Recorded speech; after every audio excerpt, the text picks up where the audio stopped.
vocês? Tudo bem? A gente começou esse papo já há algumas semanas. E se você está cansado, eu preciso te dizer uma coisa. Hoje é o 7º, depois é o 8º, depois é o 9º e depois é o 10º mandamento. Nós temos mais 4 domingos ainda que a gente vai tratar desse tema.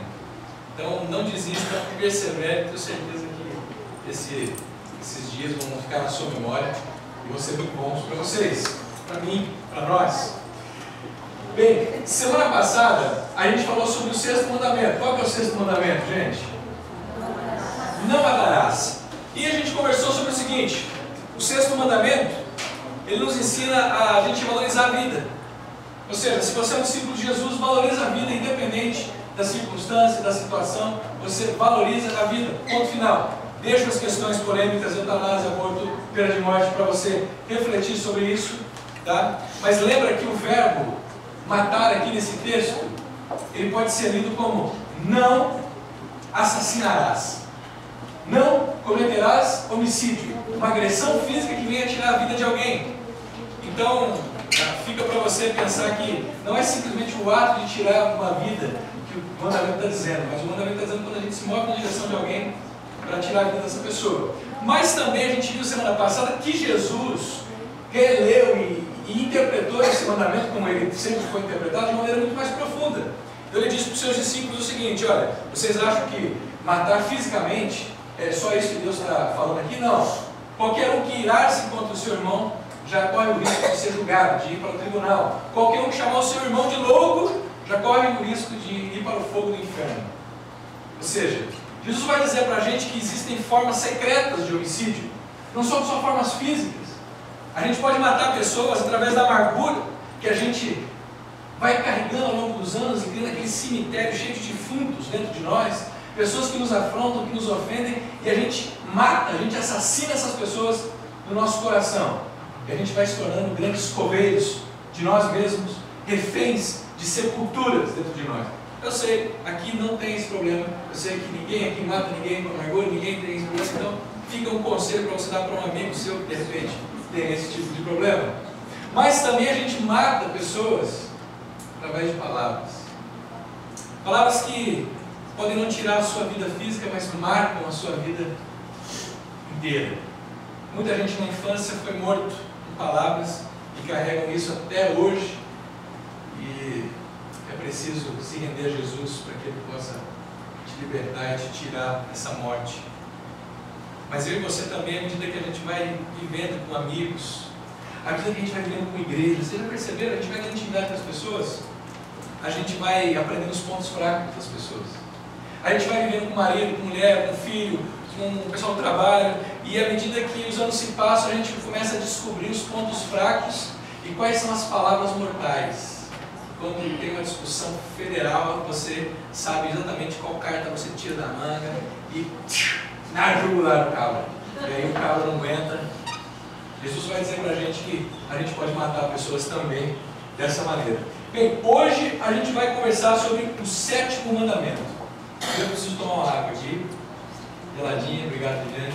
Lembrado que está o vazio também. Esse 7º mandamento é o seguinte: não adulterarás.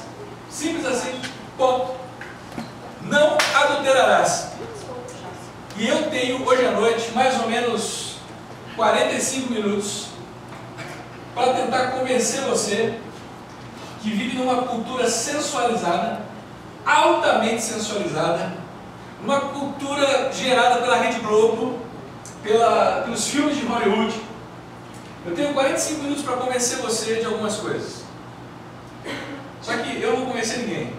Eu vou deixar isso com o Espírito Santo de Deus, Ele que vai falar com você, porque eu tenho certeza que nessa sala eu e você vivemos no meio de muita gente, nossos amigos de universidade, nossos amigos de trabalho. A sociedade onde a gente vive não pensa o sexo da maneira como Deus pensa. E eu preciso falar isso hoje à noite. Se você concorda ou não concorda, eu vou falar, não tem problema. Eu deixo você com Deus. Fica tranquilo, você vai discordar, não tem problema. Ao longo de 7 anos como pastor dessa comunidade, nos últimos 5, todo ano eu faço uma pregação sobre isso. A gente trata sobre o tema de família, e ainda assim tem gente que discorda discorda de mim. Não tem problema com isso. Eu deixo com você as palavras, a palavra de Deus, e você vê o que você vai fazer com ela. Mas esse mandamento, não adulterarás, Jesus também falou sobre ele. E Jesus concordou com esse mandamento. E ele reforçou esse mandamento. 1500 anos depois, ele senta com seus discípulos no Sermão do Monte, conversa com um monte de pessoas, e no mesmo dia que ele fala sobre não matarás, ele também em seguida vai falar sobre esse mandamento. Ele vai dizer para o pessoal o seguinte: ó, vocês ouviram o que foi dito, não adulterarás. Mas eu lhes digo, quando Jesus fala, mas eu lhes digo, gente, fica esperto porque o negócio fica um pouco mais complicado. Mas eu lhes digo, qualquer que olhar para uma mulher para desejá-la, já cometeu adultério com ela no seu coração. E olha como é que Jesus vai continuar esse tema. Se o seu olho direito ou esquerdo o fizer pecar, arranque-o e lance-o fora. É melhor perder uma parte do seu corpo do que ser todo ele lançado no inferno. E se a sua mão direita ou a sua mão esquerda o fizer pecar, corte-a e lance-a fora. É melhor perder uma parte do seu corpo do que ir todo ele para o inferno. Parece que eu estou sendo radical aqui, mas não está sendo tanto assim. Na verdade, ele sabe da gravidade do adultério e ele está tentando mostrar isso para os seus discípulos, como que isso pode ser um inferno na vida daqueles que se deixam pegar por ele. Eu tinha um amigo no seminário, onde pessoas supostamente estudam para ser pastores, e a gente morava em Araçatuba na época, a gente estudava lá. E quem conhece Araçatuba, interior de São Paulo, é uma cidade quente pra caramba, é muito, muito quente, é muito complicado. E eu e o Manuel, a gente costumava trabalhar depois do meio-dia no seminário, a gente fazia alguns trabalhos braçais, e eu lembro que a gente estava cavando uma piscina lá, eu e ele, com uma carriola e pá, e a gente cavava, botava, enchia a carriola e levava para a caçamba, em cima de uma tábua assim, e enchia a carriola e ia para a caçamba, e lá para as 2 da tarde, aquele sol ardendo e tal, a gente parou um pouquinho, começamos a conversar, e de repente passa uma moça na rua, quente demais, a moça com uma roupa de praia praticamente, e o Manuel olha assim e fala assim: passa a tentação.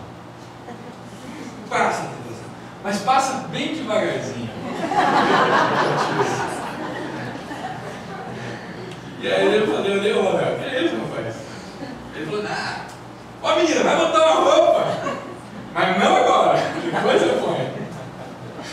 É engraçado que a gente tem que rir de uma coisa porque é pesado demais. Mas é uma coisa tão séria. Jesus ele fala sério, a gente está rindo, mas Jesus fala sério sobre isso. E ele radicaliza, porque ele sabe as feridas emocionais que o adultério gera na vida de um casal. Ele sabe das feridas que geram nos filhos de um casal, nos amigos, quando alguém comete adultério. Mesmo o camarada que comete o adultério em secreto e não fala para ninguém, ele sabe, ele carrega o peso. Ele sabe que quando ele olha para os seus filhos, aquilo pesa. Quando ele olha para a família, aquilo dói. E as consequências do adultério na vida de alguém é tão grave, é tão profunda, que Jesus compara essas consequências, sabe o quê? Ao inferno. Porque ele diz o seguinte: é melhor perder uma parte do seu corpo do que ser lançado todo o seu corpo, ou todo o seu ser, no inferno. Agora, deixa eu dar um detalhe super importante para vocês. A palavra inferno que Jesus usa nesse texto é a mesma que ele usou quando ele falou do não matarás, aquele que chamou o sermão de louco, corre o risco de ir para o fogo do inferno.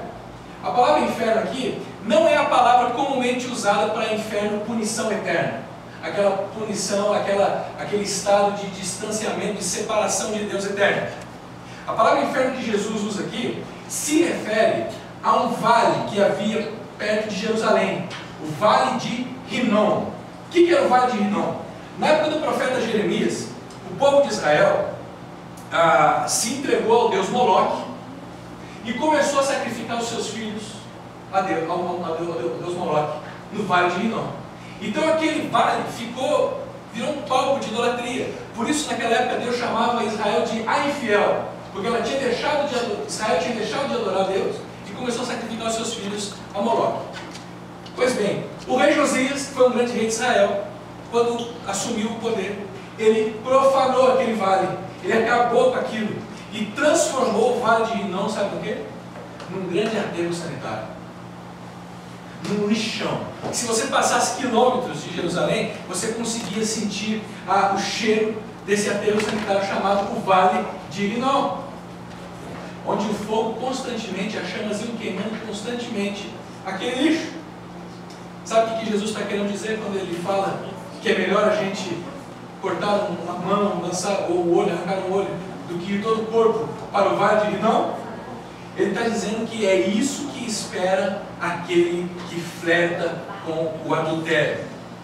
Aquele que flerta, que fica brincando com o adultério, está à beira de ter a sua alma, o seu ser, a sua vida transformada num grande lixão, num grande aterro sanitário, num grande inferno chamado Vale de Rinom. Sabe por quê? Quando o adultério é descoberto, a vida do casal se torna um grande vale de Rinom, um grande inferno. Quando os pais, os sogros, ficam sabendo do adultério, a vida, a relação com os sogros, com os pais, se transforma num grande inferno. Quando os filhos tomam conhecimento, a vida daquele casal se torna um grande inferno, um grande vale de Rinom. Por isso Jesus diz o seguinte: se o teu olho te faz flertar com este mandamento, é melhor você arrancar o teu olho fora. E é claro, Jesus não está falando de automutilação, mas Jesus talvez está dando uma dica para a gente, e fazendo a gente pensar, para nós, o que significa arrancar o nosso olho, cortar a nossa mão. Para alguns aqui talvez, seja abandonar aquele emprego que te paga bem, que te dá estabilidade, que te realiza, só que naquele emprego você está desenvolvendo uma relação com alguém que não deveria estar sendo desenvolvida, uma relação de intimidade, e que está te levando a flertar com o adultério. E que se você continuar ali, você provavelmente vai cair em adultério. Talvez para alguns aqui a conta no Facebook seja o olho que precisa ser arrancado e jogado fora. Porque as redes sociais, elas muitas vezes têm se transformado num espaço onde muitos de nós somos tentados a flertar com a possibilidade de tropeçar no adultério e transformar a nossa vida num grande vale de Rinom. E talvez nós temos que ser radicais, encerrar aquela conta, pedir para alguém botar uma senha para você que você não vai saber, e nada de forçar a pessoa depois de falar de senha. Talvez alguns aqui têm que pensar realmente em abandonar aquele emprego, sair daquele curso, sair daquela vizinhança, porque você tem cultivado relações que estão te levando a flertar com o adultério. Tá bom? Dito isso, a gente pode ir embora. Acabou a nossa mensagem hoje à noite. Seria muito bom se fosse assim. Mas é isso aí, basicamente, que a gente estava sabendo hoje à noite. Mas eu quero tratar algumas coisas com vocês ainda sobre adultério. Eu quero falar sobre 3 dimensões do adultério nessa noite. O primeiro vai ser sexualidade e exclusividade. Eu sei que a galera vai me xingar, porque eles me xingam já tem 5 anos quando eu falo sobre isso. O sexo é um negócio que Deus deu para homem e mulher dentro do casamento, ponto final, e eu vou bater essa tecla de novo hoje. Vou conversar sobre tipos de infidelidade, porque se você pensa que infidelidade é só relação sexual, você está muito enganado. Existem outras maneiras de nós sermos infiéis e nós sermos adúlteros. E vou falar também sobre lealdade nos nossos relacionamentos, já que a nossa sociedade não incentiva a gente a lealdade em nenhum momento. Muito pelo contrário, uma sociedade consumista, ela ensina a gente a se relacionar com as pessoas, usar tudo que a pessoa tem para nos oferecer, e quando a pessoa não tem mais nada para nos oferecer, a gente dá um chute traseiro dela e manda ela embora. Até porque a gente não percebe que por trás desse mandamento não adulterarás, existe uma expressão positiva. Você sabe qual que é? Seja leal nos seus relacionamentos. Gostou, hein, Leão? Falei. Seja leal nos seus relacionamentos. Tá? Vamos começar pelo tema mais polêmico e o que eu mais gosto de falar. Quando eu falo assim, o pessoal já entendeu que eu gosto de pegar a molecada e tentar trazer eles para a realidade. Vamos falar sobre sexualidade e exclusividade. E eu já falei no começo, vou repetir, eu sei que eu vou defender algo que a maioria de vocês talvez não concorde comigo. No entanto, você precisa entender que o decálogo, os 10 mandamentos, ele é contra a cultura mesmo. E não é só contra a cultura no século XXI. Os 10 mandamentos ele já eram contra a cultura cultura 15 séculos antes de Cristo, quando ele foi dado. Os povos de Israel estavam sendo conduzidos pelo deserto para a terra dos cananitas. E os cananitas não tinham princípios nenhum morais com seus cônjuges. Eles não tinham nenhum compromisso de estabelecer uma regra moral no comportamento deles. Então eles tinham vários parceiros e eles não estavam nem aí para nada. E Deus está dizendo para esse povo: vocês estão indo e vendo os cananeus, fiquem espertos, vocês não devem adulterar como eles. Agora, a nossa cultura, ela é complicada. A gente vai precisar ver o que a nossa cultura fez do sexo. E tentou colocar na nossa mente para que a gente vivesse. Tem um livro ali no fundo chamado O Significado do Casamento, que é do Tim Keller, um pastor lá de Manhattan. E eu acho que esse livro ele é excelente para quem não tem família, para poder você saber o que é família. Você que não é casado, você que não tem família, esse livro ele é muito bom para você poder entender, ter uma dimensão do que Deus pensa sobre família, sobre sexo, sobre a relação, sobre profissão, enfim, um monte de coisa. Tem ali alguns ali no canto, você pode pegar no final se você quiser. Mas esse livro ele fala algumas coisas para a gente. O Keller ele fala que a nossa cultura contemporânea formatou o sexo em pelo menos 3 facetas. A primeira delas é que ela tentou nos ensinar que o sexo é um apetite natural, ou seja, deu vontade, vamos. Tá afim, vamos fazer. É um impulso, pura química, não tem nada de racional. Deu vontade, dá vazão, porque se você não der vazão, faz mal para você. Dá refluxo, então você não pode ficar segurando as coisas, porque senão... O problema é que é o seguinte: como é que a gente lida com os outros impulsos? Por exemplo, a vontade de comer. Você não pode ficar comendo o tempo todo. Você não pode ser uma pessoa que come desemprestadamente 24 horas por dia, senão você morre. Agora, se a gente tem que dar vazão, se a gente tem que aprender a administrar alguns apetites, por que o sexo a gente não pode aprender a administrar também? Por que a questão sexual a gente só se rende aos hormônios, à flor da pele, ao desejo, e a gente quer satisfazer como se fosse um simples desejo? Sabe o que diferencia a gente dos animais na relação sexual? É que a gente consegue, ou somos criados pelo menos para poder fazer o sexo na hora certa. A gente não é um bando de animais aqui, que vive escravos e refém dos seus instintos. Somos pessoas. Deus deu capacidade para a gente poder administrar os impulsos que emergem dentro de nós. Outro aspecto da questão do sexo é que a cultura também ensinou para alguns que o sexo é sujo e degradante. Talvez os jovens aqui não saibam do que eu estou falando, mas o pessoal mais velho talvez ouviu da sua mãe, da sua avó, lá muito tempo atrás, disse: minha filha querida, não mete com esse negócio de sexo, porque esse negócio é estranho, é sujo, esse negócio é feio, então guarda para o seu marido, guarda, né, para quem você ama. É um negócio que não é bom, mas guarda para quem você ama. Essa talvez é uma herança da mentalidade católica romana medieval, que ensinava que o sexo era só para criança, para procriação.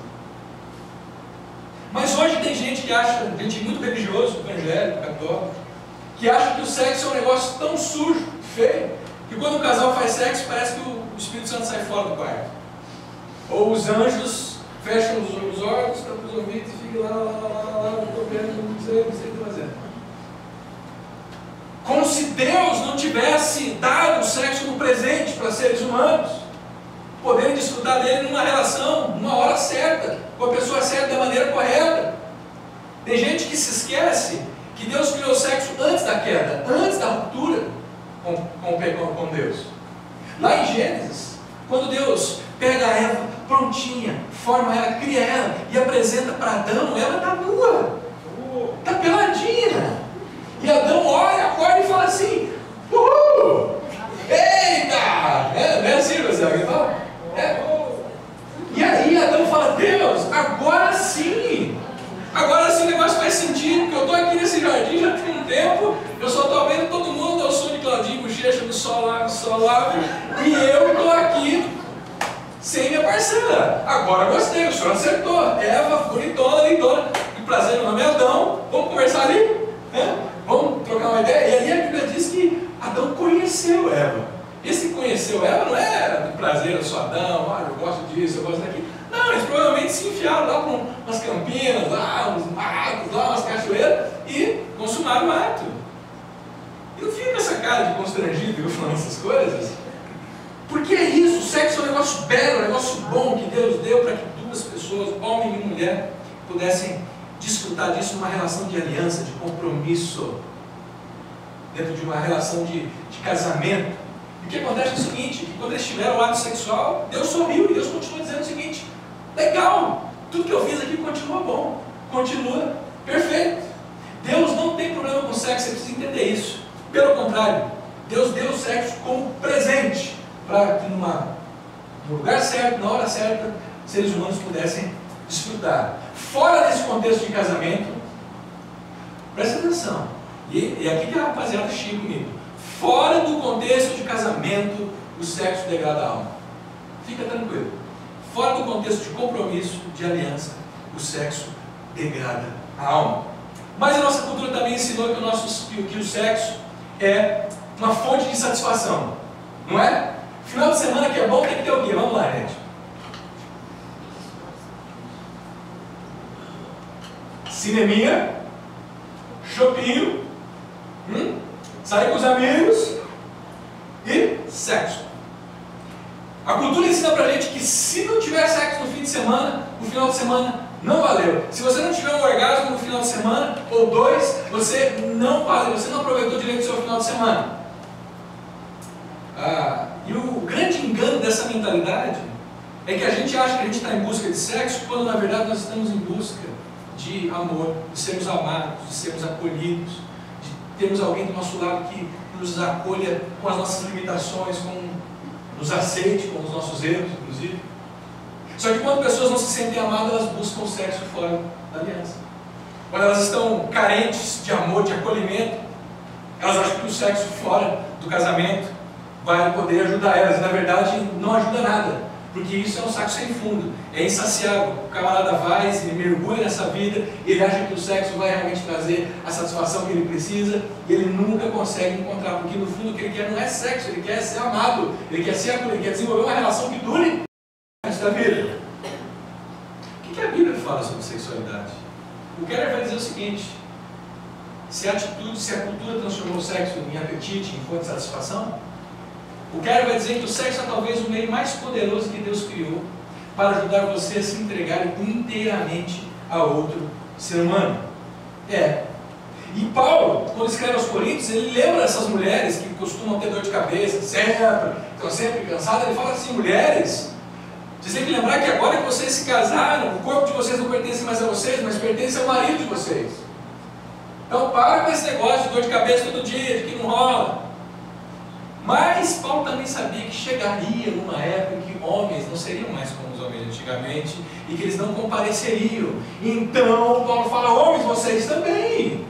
O corpo de vocês não pertence mais a vocês. O corpo de vocês agora é da mulher de vocês. Vocês se entregaram para ela, vocês se deram inteiramente a ela. Você não pode tomar dela de volta isso. Então compareça e faça a sua parte nessa relação.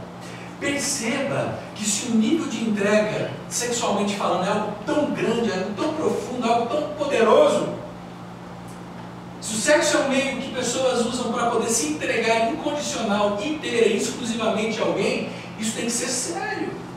Isso não pode ser feito sem um contexto de compromisso. Você não pode fazer isso com alguém que você não sabe se amanhã vai estar na sua cama quando você acordar, ou que você não sabe se daqui uma semana vocês vão estar juntos. Tem que ser com alguém que vocês decidiram juntos trilhar uma jornada. Não é fruto de mero apetite, não é fonte de satisfação, ele é belo, é o que Deus deu para nos abençoar. O Keller continua dizendo que o sexo é um modo designado por Deus para que duas pessoas digam uma a outra: pertenço completa, inteira e exclusivamente a você.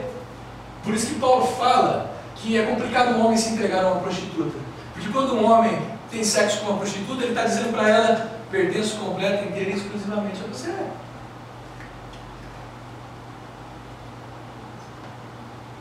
Que silêncio, gente.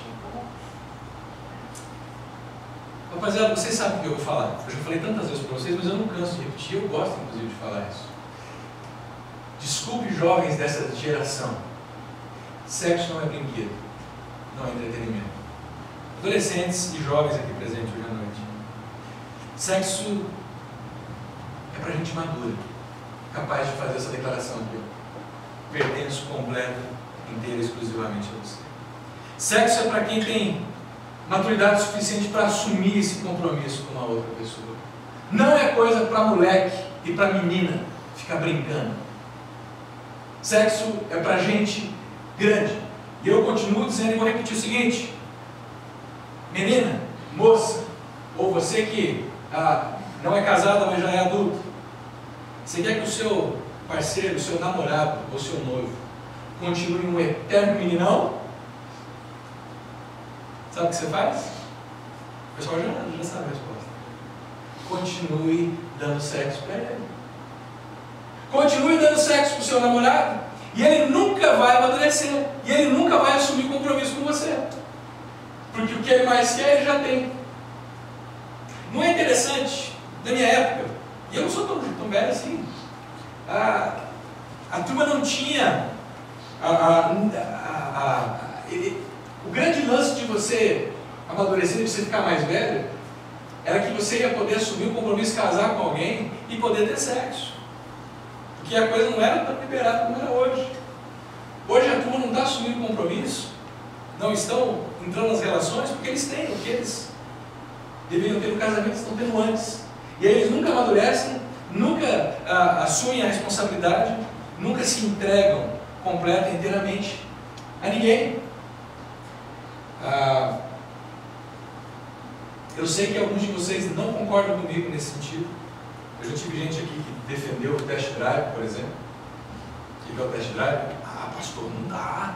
Como é que eu vou casar sem fazer um test drive? Como é que eu vou casar sem saber se o negócio é bom ou não com a pessoa? E eu falei, isso é muito todo. Sabe por quê? Quem disse que sexo bom é na primeira noite? Quem disse que sexo bom é no primeiro ano de casado? É um processo. Se você está entrando achando que você vai às alturas na primeira semana, meu filho, você está enrolado. Para com esse negócio de test drive. Você não está consumindo, você não está comprando um carro. Você está entrando numa relação de aliança com alguém para poder amadurecer e trilhar a vida. Para de besteira. O sexo não deve ser usado para dizer nada menos do que isso. O quê?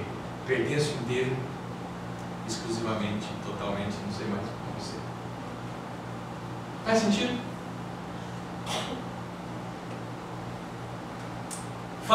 Dado esse ponto, sexo e exclusividade, para os tipos de infidelidade. Esse cara, o John Gottman, ele escreveu um livro, ele estudou por 40 anos o comportamento de alguns casais, e ele escreveu esse livro do amor, o que faz o amor durar. E ele identificou 10 tipos de infidelidade, além da infidelidade sexual. E eu acho que esses 10 tipos de infidelidade, eles são para a gente, são perguntas que a gente deve fazer na nossa mente, para ver qual atitude nós estamos cultivando no nosso coração. Quer ver um tipo de infidelidade? Primeiro, comprometimento condicional. O que é o comprometimento condicional? É aquela pessoa que está numa relação afetiva de compromisso, com um pé dentro e o outro fora.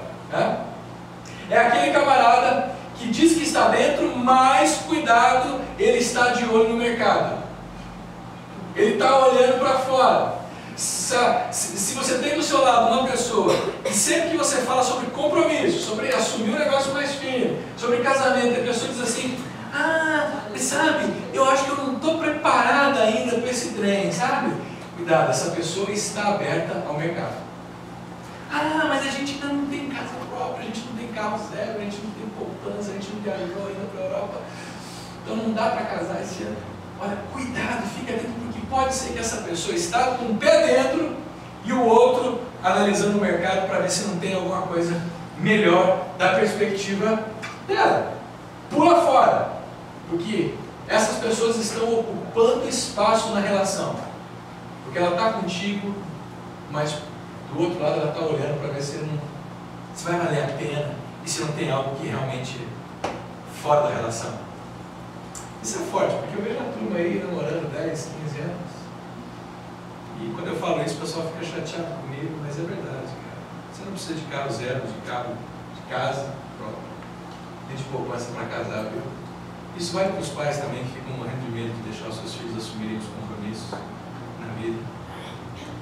Basta olhar para a sua vida e você vai ver que quando você casou, você não tinha nada que você tem hoje. E o que você quer que seus filhos sigam um caminho diferente do que você seguiu? Mas esse é outro papo, essa é outra conversa. Intimidade sem sexo. Sabe o que é intimidade sem sexo? É quando um camarada começa a desenvolver uma amizade tão íntima com uma amiga de trabalho, e a amiga de trabalho vira uma confidente dele. Ou uma amiga da universidade, ou uma amiga da vizinhança, ou uma amiga da igreja, não sei. Essa amiga se torna a melhor amiga do camarada, e aí eles nunca foram para a cama juntos, eles nunca tiveram sexo, eles nunca deram um beijo, nunca deram um abraço, mas a relação deles é de intimidade profunda. Isso é infidelidade. Porque a posição de confidente não é dessa mulher, deveria ser da esposa do camarada. A mulher é a mesma coisa. Arruma um amiguinho, que ela manda recadinho para ele todo dia, manda e-mail, manda WhatsApp para dizer como é que as coisas estão em casa, e vai criando uma relação de intimidade com um homem que não é o seu marido. Para com isso. Faça do seu marido, faça da sua esposa um companheiro. Não fica dando esse privilégio para outra pessoa. Você quer ver um outro tipo de infidelidade? Mentira. Gente que mente. O camarada que talvez ele não mente explicitamente, mas ele omite muitas coisas.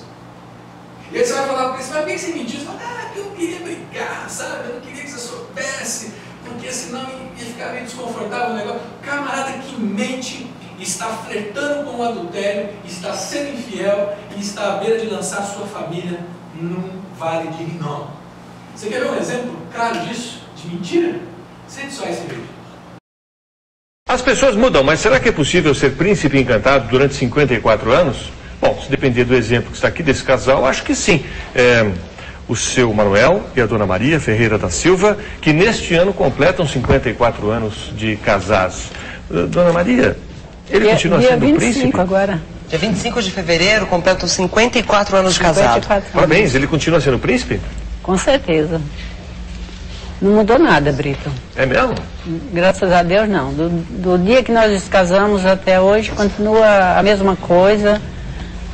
Nunca chegamos a discutir, um dormir no sofá, outro dormir na cama. Nunca brigaram? O tempo todo. Às vezes, quando a gente... Às vezes fala alguma coisa, a gente fala alguma coisa também, mas brigar, discutir, ele me xingar, eu xingar ele, nunca aconteceu, graças a Deus. A senhora é tratada como uma princesa ou como uma rainha? Nossa, ele é tão carinhoso, Brito, que você nem imagina. Eu estou fazendo almoço, ele vai umas 10 vezes lá e me abraça, me beija, me abraça, me beija. Eu já te falei que eu te amo, eu já te falei que você é a mulher mais linda do mundo, é assim. Que fogo, hein, seu Manuel? Ele é assim, direto, a minha filha está aí, que ela pode assinar embaixo. Ela pode assinar, graças a Deus. Seu Manuel, o senhor nunca teve oportunidades fora do casamento ou o senhor realmente é uma pessoa que de fibra, que gosta, é apaixonado, ama a sua mulher? Do jeito que ela falou, é isso aí mesmo. É? Foi ela e ela. É ela e ela mesma, né? Porque quer que eu fale o começo do nosso namoro? Não, mas tem que ser resumido bem. O senhor nunca pulou a cerca? Não, eu fui caminhoneiro, não vou dizer que não pulei, né? Ele admite. Essa aqui é a Bem, você entendeu a pergunta dele? Você não entendeu. Entendeu? Entendi. Bom, mas não é nada que a senhora não tenha perdoado. Eu nem sabia disso, agora que eu estou sabendo. É tá vendo como é boa gente? Eu espero que essa entrevista aqui não sirva você entendeu para criar que problema. Entendi, foi isso. O caminhoneiro já sabe. Viajou na estrada agora. Me decepcionou. Aconteceu alguma coisa. Mas não que... Eu entendi. Claro. O senhor pulou a cerca, no caso, foi para chegar até aquele restaurante que aparentemente estava fechado, né? Mas o senhor foi lá conferir se estava fechado mesmo, então o senhor teve que pular a cerca, tá? É isso, né? Mas aquilo ficou para lá e para lá ficou, e até hoje, essa aqui é o meu amor da minha vida. Tá certo. Olha, parabéns pelo belo casal que vocês formam, o senhor continua sendo um príncipe de 54 anos depois. E aí tá um bom exemplo, né? Cada dia que se passa, mais o meu amor continua. O senhor está fazendo uma declaração de amor à sua esposa? Graças a Deus. Que bom, que ótimo. Vocês estão vendo? 54 anos de casado. Eu não sei como é que foi o desfecho, eu não sei o que vai acontecer com esse casal. Mas pode ter certeza que é possível que começou a se tornar um grande vale de Rinom na vida desse camarada agora. Depois dessa declaração. Mentira. Não estou acusando ele, nem condenando ele, estou só dizendo que a mentira uma relação, seja ela conjugal ou seja qualquer outra relação, ela dá isso aí. Olha só, aliança contra o parceiro. Você sabe o que é aliança contra o parceiro? Aliança contra o parceiro é quando uma esposa aproveita o almoço de domingo, que vai ser na casa dos pais dela, e aí na mesa ela aproveita para descer o sarrafo no marido, cheio de críticas, né? Começa a arrebentar com o marido na frente dos pais, porque ela sabe, ela está na casa do pai e da mãe dela, os pais vão ficar do lado dela. Isso é aliança contra o parceiro. Ou quando o camarada aproveita o churrasco em casa para poder criticar a mulher. Ele sabe que ele tem os aliados, e aí ele começa a difamar a sua mulher e expô-la na frente de todo mundo. Isso é... Oi? Minha mãe e meu irmão fazem isso comigo. Faz isso com sua mulher. Fala mal de você pra ela, ao contrário, né, cara? Gente, a aliança contra o parceiro, sabe o que é pior? Pior é quando uma mãe denigre a imagem do pai com o filho. Pior é quando a mãe olha para o filho e fala assim: olha, o seu pai não é responsável mesmo, o seu pai não parece, olha, o seu pai não está aqui, o seu pai está ausente. Ou quando um pai tenta convencer o filho ou a filha de que a mãe está errada. Isso é aliança contra o parceiro, isso é infidelidade, isso é deslealdade. É você denegrir, difamar o seu cônjuge para os seus filhos, e acontece de monte isso. Casais que tentam, para ganhar a guerrinha que eles estabelecem dentro de casa, eles usam os filhos. Frieza ou ausência. Um dos parceiros está vivendo um momento de crise muito grande. A esposa talvez passou os últimos 2 anos lutando com a mãe dela, que estava talvez passando por um câncer, uma coisa que está desgastada, mas o marido está lá e não percebe. O marido está lá e não faz nada para suprir aquelas energias que foram drenadas emocionalmente da sua mulher. E aí quando você pergunta para ele assim: por que você não fez nada? Ele fala assim: não, eu não vi, eu não percebi, sabe o que é? Eu não sou uma pessoa tão atenta desse jeito. A mesma coisa acontece com o homem. Às vezes ele está passando por um problema complicado no trabalho, ele está sendo desgastado, drenado emocionalmente, mas a esposa é fria, é ausente e não percebe esse momento complicado. Isso é deslealdade, isso é infidelidade. Porque o problema não é você estar desatento, o problema é você não fazer nada em relação à sua desatenção. Quando você identifica que o mecanismo que você não supre as necessidades do seu companheiro, e você não faz nada para mudar isso, você está sendo infiel, você está sendo injusto, desleal com o seu companheiro. Perda de interesse sexual. Também o problema não é a perda de interesse sexual pelo parceiro. O problema é não fazer nada com relação a isso. A gente vive numa época que tem vários recursos, que se pode buscar tratamentos físicos, emocionais, seja lá qual for o seu quadro clínico. Se você perdeu o interesse sexual pelo seu parceiro, mas você não está fazendo absolutamente nada para poder cuidar disso, você está sendo infiel e desleal com o seu parceiro. Desrespeito. Sabe quando é que um casamento acaba? Não é quando o amor acaba. Porque o amor, ele vai dar aquele amor paixão, ele vai acabar, fica tranquilo. O que vai ficar vai ser o amor e o compromisso. Um casamento acaba quando acaba o respeito entre o casal. Eu tenho aconselhado alguns casais ao longo dos anos como pastor. E eu tenho visto casais que não conseguem, no meio da crise, ficar 2 dias sem se agredirem verbalmente, quando não fisicamente. Eu tenho visto casais que não conseguem se respeitar. Tem alguns casais que eu incentivo eles e falo assim: olha, tudo bem, vocês já estão cheios de problemas, vocês já não conseguem mais se relacionar, vocês acham que acabou, mas será que dá pra gente, pelos próximos 3 meses, conviver? E nessa convivência vocês pelo menos se respeitarem? Porque se vocês conseguirem conviver e se respeitarem, sem palavras agressivas, sem humilhar um ao outro, eu tenho certeza que a chama do amor vai reacender. Mas tem casais que não conseguem se respeitar. E você vê em público, muitas vezes, os casais se desrespeitando em público. É num jantar, é numa festa, é ele e ela trocando farpas, trocando acusações, xingamentos. Você pensa que isso é coisa de filme, mas não é. Quando acaba o respeito dentro de uma relação, o casamento também vai embora. Egoísmo. Gente que vive casado como se fosse solteiro. Gente que está casado, mas administra o seu dinheiro. Viu? O seu dinheiro. Administra as finanças da casa como se o outro não existisse.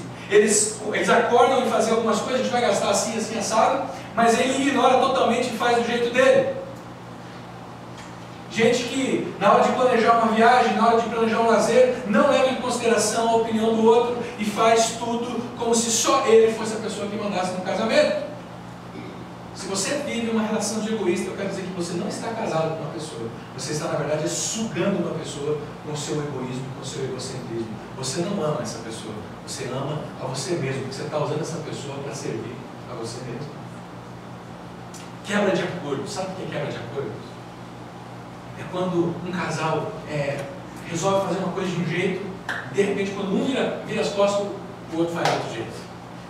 Eles combinaram o seguinte: para a nossa crise financeira, para a gente superar essa crise, a gente não vai mais jantar fora, a gente não vai mais comprar coisas supérfluas, a gente não vai mais comprar presentes. E aí um dos parceiros, sem qualquer conversa, quebra o acordo e faz tudo isso que eles tinham acordado não fazer.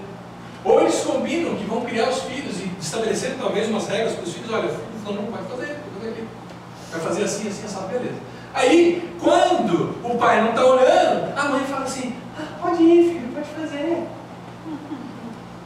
Ou quando a mãe não está olhando, o papai fala assim: mas sabe, eu estou tanto tempo fora de casa, eu não vou ficar falando não aqui agora, né? Eu fico o dia todo, então eu vou falar: filho, pode ir. E quebram os acordos que eles fazem na sua vida. Isso é infidelidade. Isso é deslealdade. Não adulterarás, não serás infiel.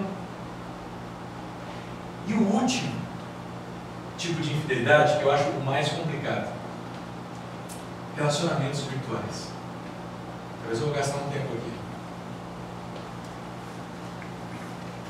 É quando o marido, talvez por mera sem-vergonhice, ou porque não está sendo suprido também, emocional e fisicamente dentro da relação, resolve fazer uma pesquisa, né, de mercado no Facebook para ver como é que está o status daquela namorada dele quando ele tinha 15 anos. Para ver se ela ainda está bonita, né, se ela ainda é mesmo, se ela está solteira. Pesquisa de mercado. Eu sei, mulheres não fazem esse tipo de coisa, só os homens vão olhar lá a namoradinha da juventude dele para ver como é que estava lá, como é que ela está. Mulheres não fazem isso. Aliás, eu fico admirado como que mulheres, o número de mulheres enganadas pela internet é uma coisa assustadora. Mulheres que são inclusive usadas para crimes relacionados ao dinheiro. Porque chegam camaradas sem vergonhas que se apresentam como condes italianos de não sei de onde, né? E passam a conversa delas. Não é brincadeira. Você sabe que nos Estados Unidos 40% dos divórcios começam no Facebook? Eu não tenho dúvida que tem gente aqui que talvez vai precisar repensar a sua conta no Facebook. Vai precisar deletar. Vai precisar excluir isso definitivamente da sua vida, porque a sua relação virtual está levando você ao adultério ou a flertar com ele. E o que diz da pornografia? A pornografia, ela deforma o padrão todo de sexualidade na mente de um homem e de uma mulher. Sabe por quê? Porque a pornografia, primeiro, ela estabelece um padrão de beleza que nenhum de nós aqui consegue corresponder.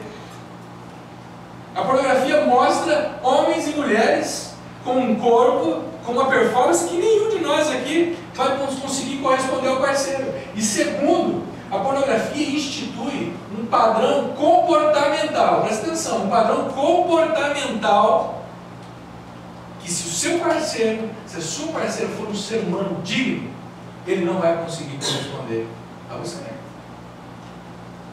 E sabe o que é o mais assustador disso? Os nossos jovens estão sendo formatados na sua sexualidade pela pornografia.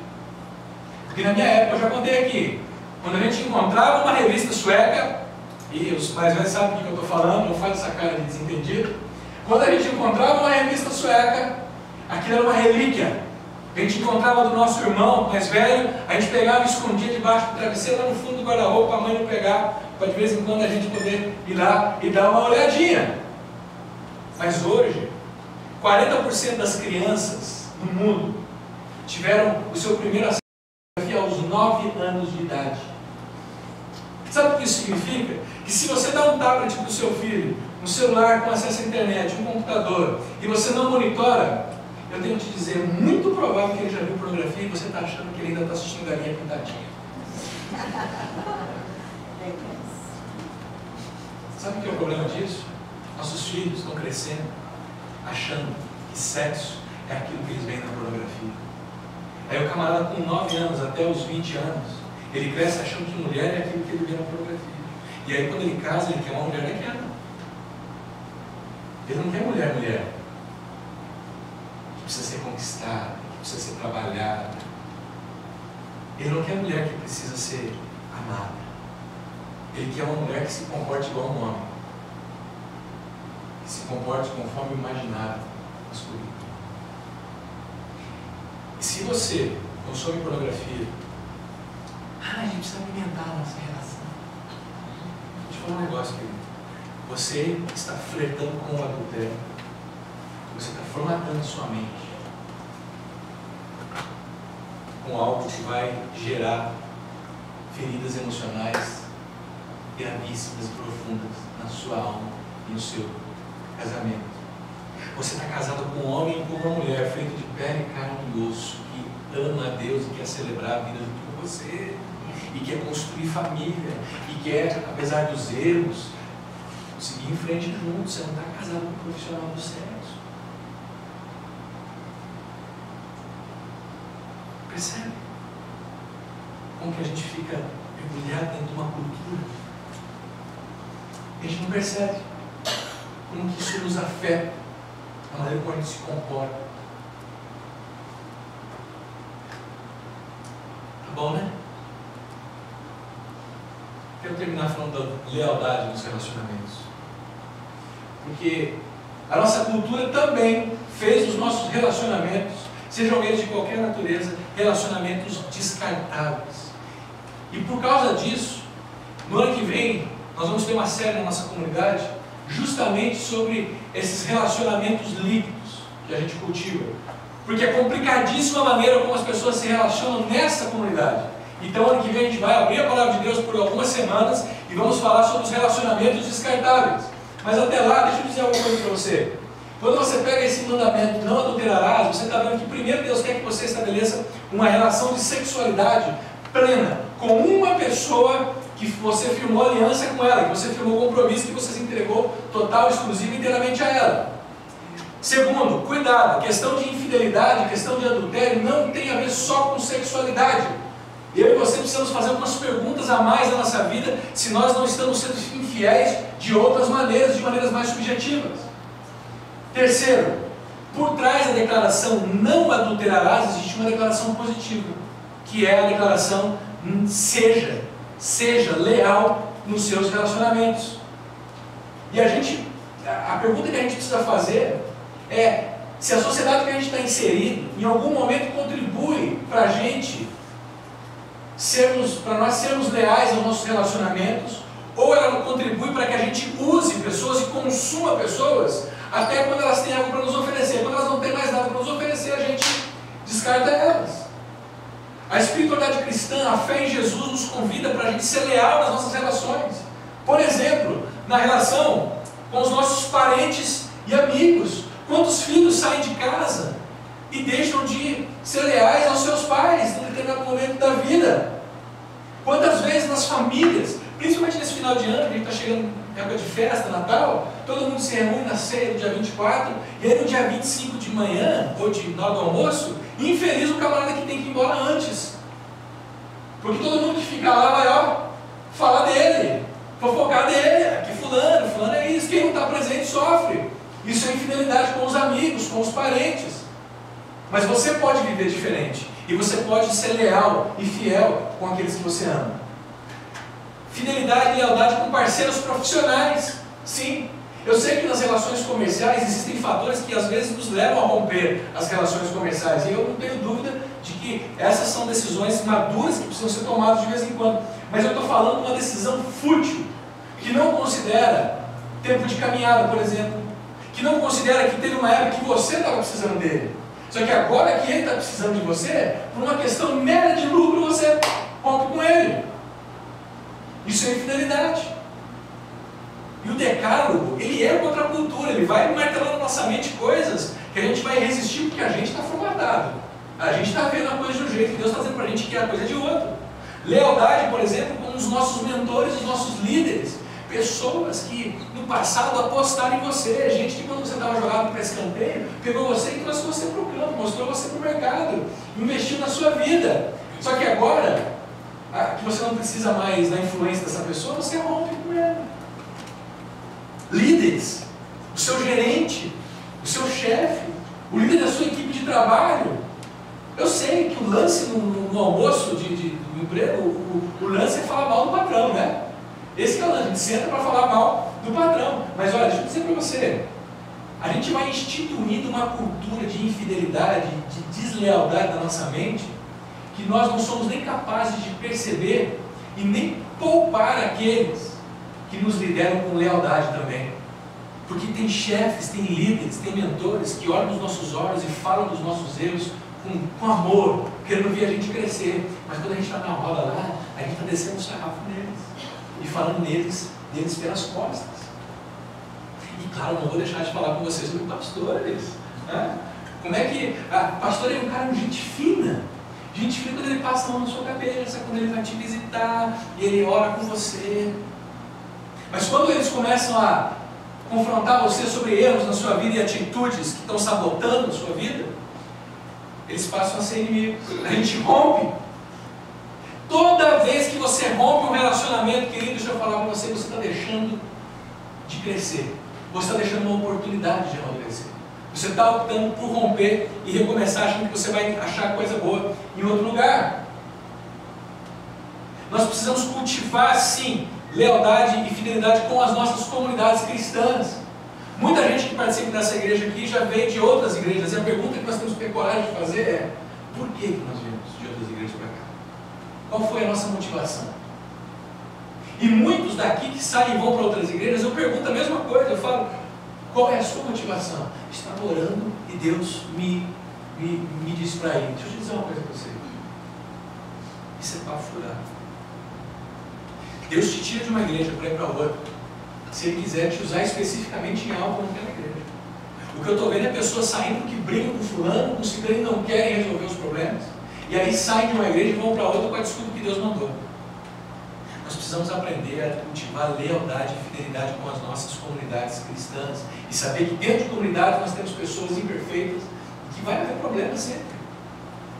Mas que em Jesus a gente pode continuar caminhando juntos, mesmo discordando de algumas coisas, porque naquilo que é essencial a gente concorda.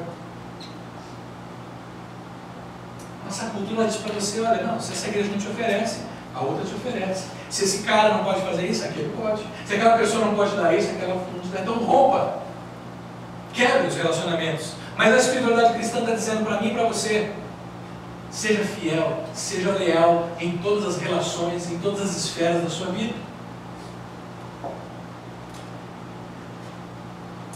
Foi bom até aqui, tranquilo? Vamos terminar? Está na hora?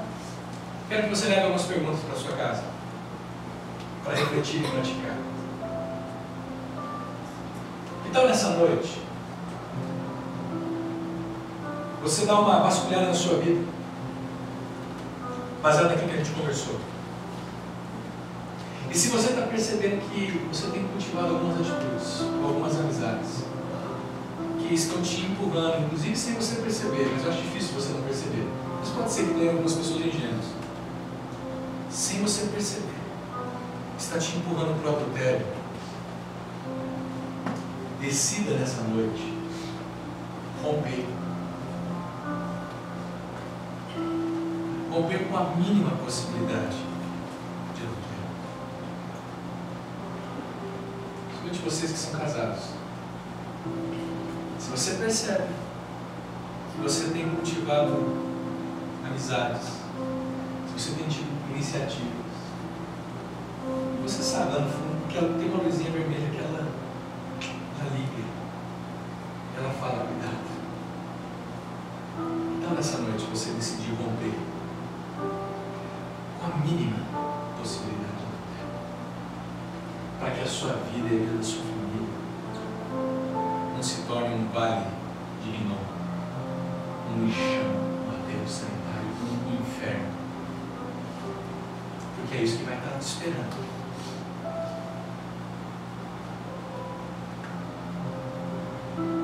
Você que se relaciona com a sua sexualidade da maneira lá Rede Globo, lá Hollywood, lá sociedade contemporânea. Por que nessa noite você não decide fazer as coisas da maneira como Deus tem preparado para você? Para que você seja uma pessoa livre, uma pessoa feliz. Lembra que os 10 mandamentos foram dados para que tudo te vá bem? Quando Deus fala para Israel, eu te dou essas palavras para que tudo te vá bem. E eu e você às vezes insistimos em cultivar nossa vida de um jeito que tudo nos vá mal.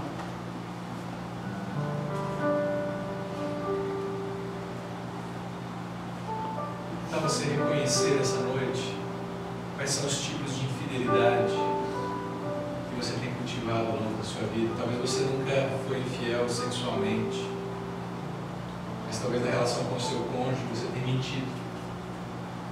Talvez você está com o pé dentro e outro fora. Talvez namorados, namoradas, vocês talvez tenham que avaliar se os dois estão com os 4 pés dentro dessa relação. 2 seu, 2 dele, né? Está claro isso? Ou se vocês estão se relacionando, mas um de vocês ou até os dois estão atentos aos classificados do mercado. Talvez alguns de vocês tenham enfrentado dificuldades no casamento e não tenham feito absolutamente nada para resolver. Tem buscado ajuda, seja psicológica, seja pastoral, seja médica. Talvez alguns de vocês, alguns de nós, temos quebrado os acordos com os nossos parceiros. E a gente não tem vivido um casamento como se fossem 2, mas como se fosse um só. E a gente domina, a gente manda. Talvez você não é infiel na relação sexual, mas você é infiel quando o seu cônjuge não está olhando e você está descendo o sarrafo dele, falando mal dele, denegrindo a imagem dele. Ao longo desses 7 anos eu vi muitas mulheres falando mal dos seus maridos nessa igreja. Infelizmente. Poucos homens. Se você me forçar a lembrar, eu acho que eu não lembro de nenhum. Mas o que eu já ouvi de mulheres difamando seus maridos. Triste. Reconheça quais são os tipos de infidelidade que você tem cultivado. Principalmente vocês que são mais jovens. A tendência é que quando vocês vão crescendo, as coisas que vocês têm dentro de si vão se tornando maiores, sabe? Elas vão se expandindo, elas vão ficando mais consolidadas. Aquilo que você levar para a sua vida de casado, se você não tratar agora, há uma grande chance disso se consolidar no casamento. Então hoje à noite eu estou te dando os conselhos da palavra de Deus. Para de achar que você é o sabidão e que eu não sei nada. Eu não sei nada mesmo. Estou tentando. Para de achar que você é o cara que tem a sabedoria e se rende à sabedoria de Deus.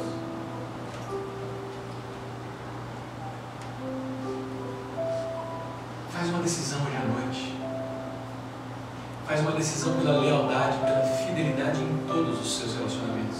Seja conjugal, seja de amizade, seja profissional, seja de amigos, seja na sua comunidade cristã, na sua igreja. Sabe por quê? E agora eu vou usar uma frase que muitos de vocês sabem. Sabe por que nós devemos ser leais? Porque Deus é leal.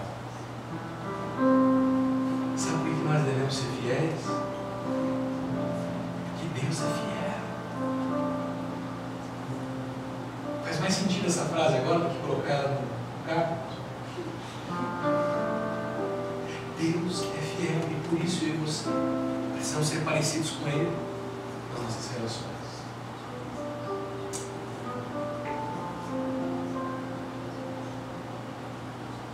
Certa vez uma mulher foi pega em adultério. Ela foi trazida até Jesus. Infelizmente o homem com quem ela estava adulterando não foi trazido também.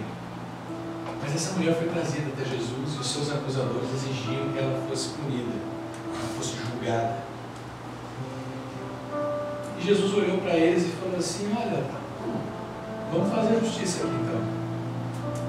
Aqueles de vocês, quem de vocês não tiver cometido nenhum pecado, pode começar a tirar a primeira pedra. Pode começar julgando e sentenciando ela. E quando aqueles homens, aqueles acusadores, perceberam que eles também eram cheios de pecados, eles começaram a se retirar. E depois que eles se retiraram, Jesus, cara a cara com aquela mulher, disse assim para ela: cadê os teus acusadores? Eles não te condenaram? Eu também não a condeno. Agora vá e abandone a sua vida de pecado. Talvez hoje à noite tenha alguns de nós que estão reconhecendo o adultério, a infidelidade ao longo da vida. Eu preciso te dizer que se Jesus estivesse aqui hoje à noite, presente, o corpo físico, ele falaria para você: eu não te condeno, eu te perdoo, porque eu morri naquela cruz para que meu sangue pudesse ser derramado sobre você e você pudesse ser liberto de toda a culpa, e você pudesse recomeçar a sua história.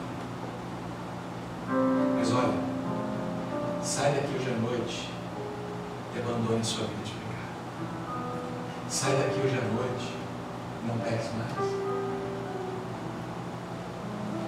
Que tal a gente fechar os nossos olhos? Terminarmos essa noite confessando a Deus talvez os nossos pecados. Se você tem adulterado ao longo da vida, você precisa confessar isso a Deus, reconheça isso diante de Deus. Se você precisa reconhecer isso diante de alguém, posso te ajudar, inclusive. Eu sei que não é fácil. O seu coração, Deus, seja humilde. Peça para Ele te ensinar a sair daqui hoje à noite e ter uma atitude de lealdade e de fidelidade para com todas as pessoas com as quais você se relaciona. Senhor, essa noite nós queremos abrir o nosso coração a Ti, a nossa vida. E a gente quer, Senhor, reconhecer o quão falhos nós somos.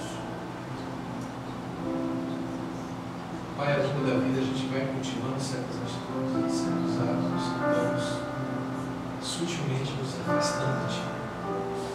Ó Deus, tem misericórdia de nós. Tem misericórdia de nós.